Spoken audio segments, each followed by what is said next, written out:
Let me tell you about the dumbest decision of my financial life. No, not getting a credit card. Not buying crypto at the peak. Not even lending my ex money because she said it was just a short-term loan. This one is worse. Because I knew it was dumb. I felt it in my soul. And I did it anyway. Why? Because I wanted to feel something. And that's how you end up buying a 1,400-pound MacBook you didn't need, while you had £6.47 in your savings account. Let's rewind.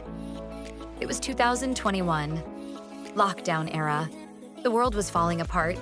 I was spiraling in my room, contemplating life, purpose, and the meaning of 5 to 7 working days for delivery. I was doing Zoom calls on a 5-year-old Lenovo that wheezed louder than a 90-year-old smoker climbing stairs. It overheated if I opened more than 2 tabs. Chrome was basically a death sentence. So I told myself, you need a new laptop. For your career. For productivity. For your future. You know what I really meant? I'm bored. I'm anxious. I want a shiny toy to make me forget I'm broke.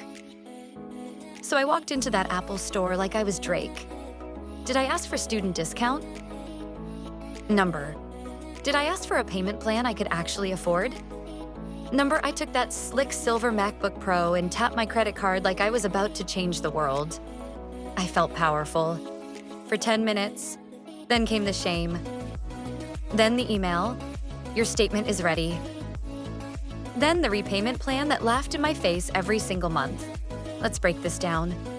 1,400-pound MacBook, 200-pound deposit, 1,200 pounds left, split over 24 months at 19.9% APR because apparently my bank thinks I'm a liability. And they're correct. Total cost by the end?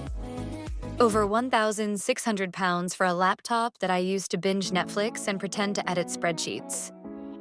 But wait, I didn't finish paying in 24 months. Why? Because I missed payments. Interest piled up like dirty dishes in a flat-share kitchen. Minimum payments weren't enough, but they were all I could afford. So I was feeding the debt monster just enough to keep it alive. Then came the overdraft fees. Then the late fees. Then that one time, they sent me a letter in red and I thought, cool, I'm in a horror movie now. So here I am, 2024, still paying for that laptop. A laptop that now has a cracked screen, missing E key, and battery life of a dying moth. Oh, and guess what? Apple released 3 new MacBooks since then. Each one better, faster, shinier, and cheaper than what I paid in total. Tell me why I'm still stuck in 2021 paying interest on something that can't even last a full episode of Black Mirror. Let me tell you something about debt. It doesn't feel like a weight on your shoulders. It feels like a tiny gremlin that follows you everywhere, whispering in your ear. Remember that time you bought a laptop instead of paying rent? Good times. People say, money can't buy happiness. Okay. But you know what it can buy? Crushing regret on a monthly direct debit. This isn't just a laptop story. This is a lifestyle choice. This is about how we convince ourselves we deserve things even when our wallet is screaming, bro, we can't afford beans.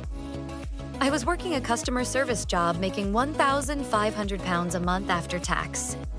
Rent was 700 pounds. Bills and groceries, 400 pounds. That left me about 400 pounds for the rest of life. Transport, emergencies, and apparently financing tech like I'm Elon Musk. I thought, it's fine, I'll just tighten my belt. I didn't realize I was about to choke myself with that same belt, trying to squeeze 100 pounds extra every month out of thin air. Want to hear something worse? I didn't even need the MacBook. My job gave me a laptop 3 weeks later. Yeah, that's when the existential crisis fully bloomed. You ever try to return a MacBook after unboxing it and using it once? Apple's like, sorry, you opened it. It's yours now. Enjoy your eternal debt. 3 years later, I'm still dodging calls that start with 0345. Still pretending I didn't see that urgent email. Still checking my bank balance like it's a horror movie jump scare. And the kicker? I'm not alone. You're watching this thinking about your own stupid purchase. Go on, admit it. Maybe it's the car you bought because your mate had one. Maybe it's that 2,000-pound luxury holiday that was actually 3 nights in an Airbnb with cockroaches and no Wi-Fi. Maybe it's that gym membership you never canceled because it made you feel fit, even though you haven't seen a treadmill in 18 months.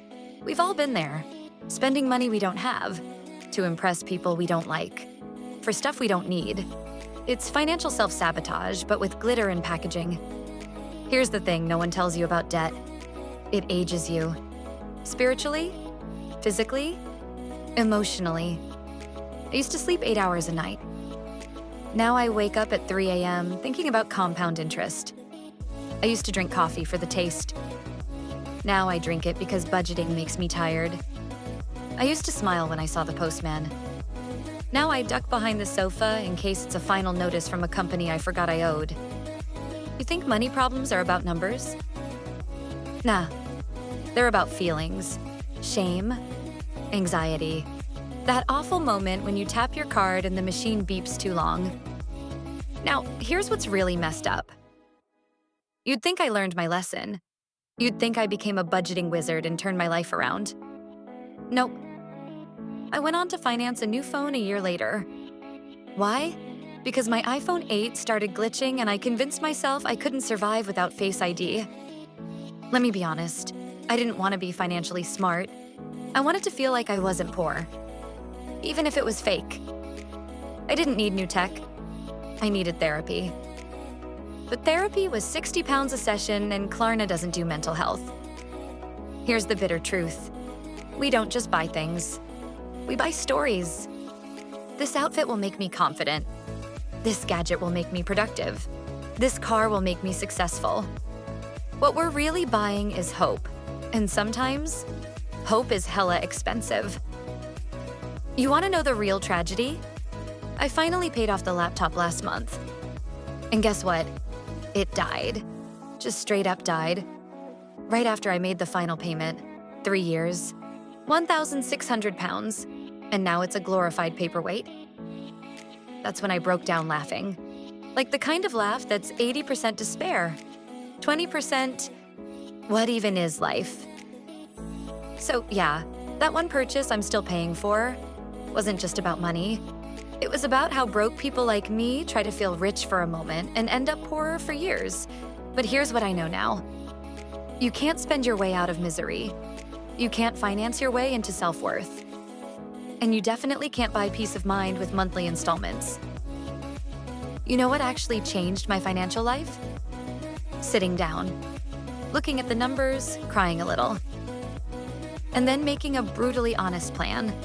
I stopped chasing shiny things. I started asking, what does this cost my future self? Because future me deserves better. And honestly, I'm tired of making him clean up the mess. So if you're watching this while hovering over the buy now, pay later button, ask yourself, do I want this? Or do I just want to escape something? And if you already made the stupid purchase, same. But you're not alone. We've all been financially dumb. We've all tried to fill emotional holes with Amazon boxes. But you can climb out of it. One payment, one decision, one brutally honest bank statement at a time. Just maybe skip the MacBook, especially if your current laptop still turns on. Thanks for listening to my TED Talk of shame. Now go unsubscribe from that gym. Your wallet will thank you.